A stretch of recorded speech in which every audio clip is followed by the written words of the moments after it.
시간에는 물질의 세 가지 상태에 대해서 알아보도록 하겠습니다.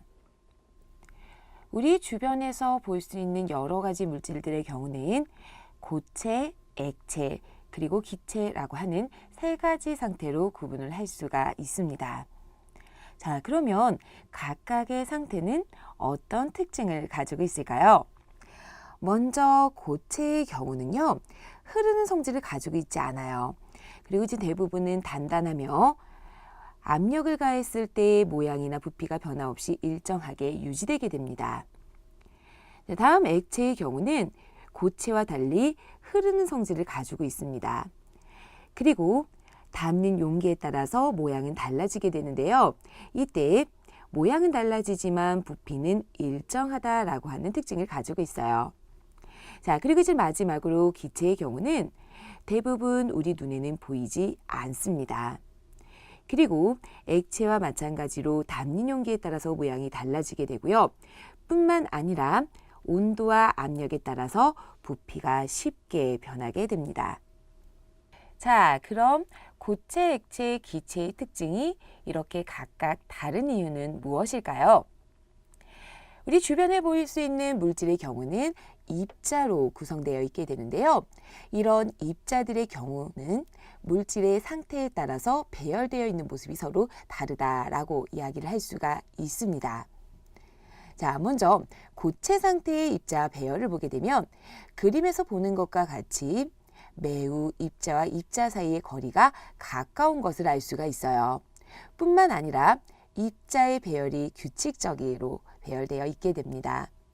자, 그리고 이렇게 거리가 가깝고 규칙적으로 배열되어 수 있는 것은요, 바로 입자 사이에 작용하는 힘 때문인데요. 입자와 입자 사이에서 서로 잡아당기는 힘이 매우 강하기 때문에 입자 사이의 거리가 가까운 것이고요.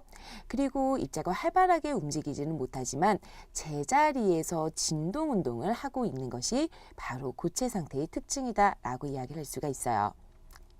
자, 다음 이제 액체를 보게 되면 액체의 경우는 고체에 비해서 입자 사이의 거리가 멀다라고 하는 것을 알 수가 있습니다. 자, 뿐만 아니라 이렇게 거리가 멀기 때문에 입자의 배열이 고체보다 약간 불규칙하게 나타나게 되고요.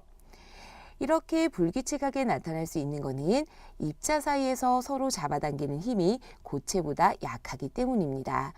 그렇기 때문에 액체 상태의 경우는 비교적 자유롭게 움직일 수가 있어요. 자, 그리고 이제 마지막 기체 상태로 지금 가보게 되면 우리 그림에서 보는 것 같이 입자 사이의 거리가 매우 멀다라고 하는 걸 알 수가 있어요. 그리고 입자 사이의 거리가 이렇게 멀기 때문에 입자의 배열이 매우 불규칙하게 나타나게 됩니다.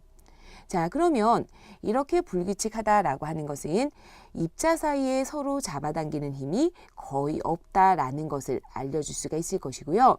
뿐만 아니라 세 가지 상태, 즉 고체, 액체 중에서 이 기체 상태의 경우가 가장 자유롭게 움직인다라고 이야기를 할 수가 있습니다.